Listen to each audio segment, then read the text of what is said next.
George Santos speaking on Fox News tonight about his past. More than a week ago, the New York Times accused Santos of lying about his education and work experience. Since then, the accusations have snowballed. Arthur Sheehan joins us now with the explanation from Santos tonight. Arthur. Natasha, this just does not end. As the accusations of lying about his past have been confirmed by Santos himself, he's begun to face calls to resign, but those calls are not coming from Republicans in Washington. Nonetheless, appearing on Fox News just now, Santos did not find a warm reception. You have no shame? I can say the same thing about the Democrats and the party. The George Santos scandal continues to reach new lows. On top of admitting he lied about where he worked and lied about where he went to school, he's now being forced to backtrack on claims of being Jewish, which turns out he is not.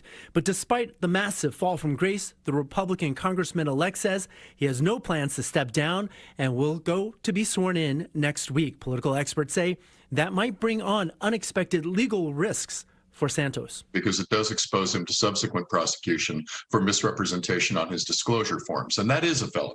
There are the misrepresentations on sworn affidavits, statements of wealth, his filings with the Federal Elections Commission, whatever it might be. Condemnation is raining down from House Democrats, but Republicans in D.C. remain silent about Santos having never actually worked for Goldman Sachs and Citigroup, as he claimed, and never having attended Baruch. Santos has now also amended his connection to victims of the Pulse nightclub massacre. But despite this epic deception now exposed, that doesn't prevent Santos from actually taking office. What may hit him hard are investigations into his finances, including how he lent his campaign $700,000 when his assets and income are but a fraction of that. When you come on investigators' radar, they're going to start looking at other issues like financial dealings, financial transactions, unexplained wealth.